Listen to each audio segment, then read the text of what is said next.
ஆச்சி மசாலா. எந்த சமையலும் ருசி தேடும் ரகசியம் 20 ரூபாய். ஹாலிடேஸ்னாலே அது நம்ம GT ஹாலிடேஸ் தான். GT holidays, South India's #1 travel brand. You know you are special when you're with GT holidays. அமைச்சரவையிலிருந்து விக்னேஷ் விரைவில் வெளியேற்றப்படலாம். தாவேக அமைச்சரவையில் சரிந்த முதல் விக்கெட்டாக விக்னேஷ் இருக்கலாம் என்கின்றனர் விவரமறிந்த உளவுத்துறையினர். இந்த அமைச்சரை பற்றி விசாரியுங்கள். 2 குற்றச்சாட்டுகள் அவர் மீது வைக்கப்பட்டிருக்கின்றன. வலுவான ஆதாரம் இருந்தால் அதனை ஆவணப்படுத்தி என்னிடம் ஒப்படையுங்கள். இது வெரி கான்ஃபிடென்ஷியல் என உளவுத்துறை ஐஜியான அஸ்ரா கார்க்கிடம் உத்தரவிட்டிருக்கிறார் தமிழக முதல்வர்.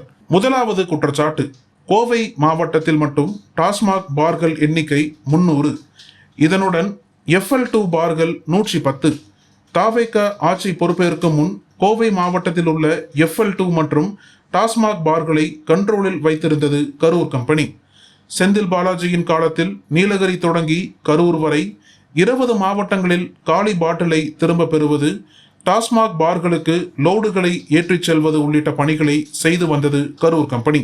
2022ஆம் ஆண்டு தொடங்கிய இந்த கரூர் கம்பெனியில் வெளியில் தெரிந்த முகங்கள் துடியலூர் குமார், வடமதுரை பூமி, சாய்பாபா காலனி கற்பகம் ஆகியோர் 20 மாவட்டங்களிலும் உள்ள அனைத்து வகையான பார்களையும் தங்கள் வசம் வைத்திருந்தனர். FL2 பாருக்கு மாதம் ரூபாய் 2 லட்சம், சாதாரண டாஸ்மாக் பார்களுக்கு மாதம் ரூபாய் 1 லட்சம் என மாமூல் வாங்கி தாங்கள் இல்லாமல் டாஸ்மாக் இல்லை என வெளியில் அனைவரையும் உணர வைத்தது. இதில் மாதந்தோறும் ரூபாய் 18 கோடி அளவில் மாமூலை முன்னாள் அமைச்சர் செந்தில் பாலாஜியின் தம்பி அசோக் வசம் ஒப்படைத்திருக்கிறது கரூர் கம்பெனி. ஆனால் உண்மையான வசூல் ரூபாய் 25 கோடிக்கு மேல் வரும். இந்த கரூர் கம்பெனியின் வெளியில் தெரியாத 4வது முகம்தான் சாய்பாபா காலனியைச் சேர்ந்த ஈஸ்வரமூர்த்தி.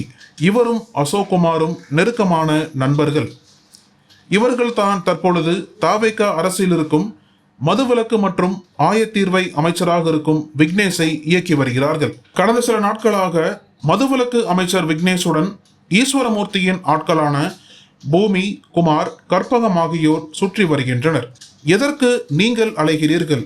ஒரு FL2 கடைக்கு தலா ரூபாய் 1 லட்சமும் டாஸ்மாக் பார்களுக்கு ரூபாய் 60,000 வாங்கி தருகிறேன் என வாக்கு கொடுத்து அதற்கான வேலைகளில் இறங்கியுள்ளது. தாவேக ஆட்சியில் எந்த செந்தில் பாலாஜியை ஒழிக்க வேண்டுமென கங்கணம் கட்டி அலைகிறார்களோ அந்த செந்தில் பாலாஜியின் கரூர் கம்பெனி தான் விக்னேஷை இயக்கி வருகிறது என்பது முதல் குற்றச்சாட்டு என்கிறார் உளவுத்துறையில் பணியாற்றும் கோவை மாவட்ட அதிகாரி ஒருவர். FL2 பார் மற்றும் டாஸ்மாக் பார்கள் அமைப்பதற்கு போதுமான பேப்பர்கள் இல்லாவிட்டாலும் ஈஸ்வரமூர்த்தியை சந்தித்து கொடுக்க வேண்டியதை கொடுத்தால் போதும். காவல்துறை வரை NOC வாங்கி கொடுத்துவிடும் கரூர் கம்பெனி. துடியலூர், மேட்டுப்பாளையம், மதுக்கரை, கருமத்தம்பட்டி, அன்னூர் உள்ளிட்ட இடங்களில் டூப்ளிகேட்டாக லைசன்ஸ் தயாரித்து பாரை கணக்கச்சிதமாக இன்று வரை நடத்தி வருகின்றனர் பலர்.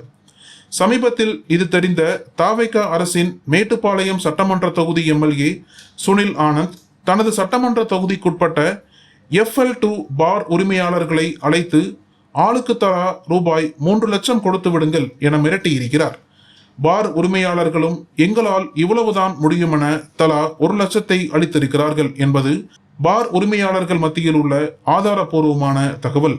2வது குற்றச்சாட்டு, கோவையைச் சேர்ந்த டாஸ்மாக் அதிகாரி ஒருவரோ கடந்த சில நாட்களுக்கு முன்னதாக மதுக்குரை தாலுகா வாளையாறு மாவு தம்பதியில் மதுபானம் தயாரிக்கும் KALS நிறுவனத்தை 1 வார காலத்திற்கு மூடியது கோவை மாவட்ட கலால் துறை. பொதுவாக டாஸ்மாக் கடைகள் FL2 பார்களுக்கு தேவையான சரக்குகளை இங்கிருந்துதான் கொள்முதல் செய்வார்கள்.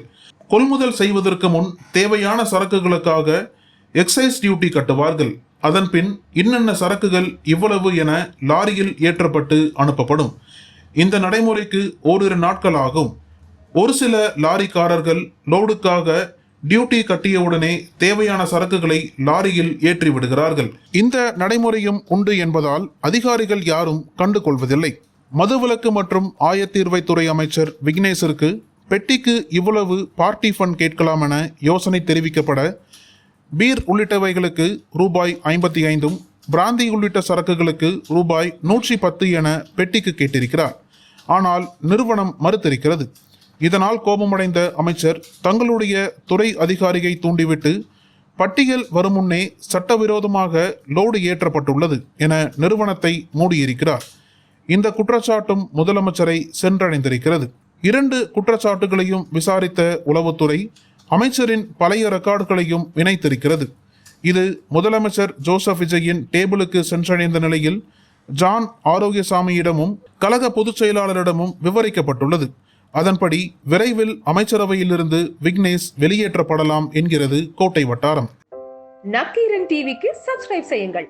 உங்கள் ஆதரவே எங்கள் பலம். ஆசிரியர்களுக்கு நண்பனாகவும் மாணவர்களுக்கு ஆசானாகவும் திகழும் தேர்வு வழிகாட்டி. ஒவ்வொரு பாடத்திற்கும் அனுபவமிக்க ஆசிரியர்களின் துல்லியமான தெளிவான விடைகள். CNC இருக்கு, தேர்வு பயம் எதற்கு? இது தீரன் பப்ளிஷிங் ஹவுஸ் விற்பனை வெளியீடு.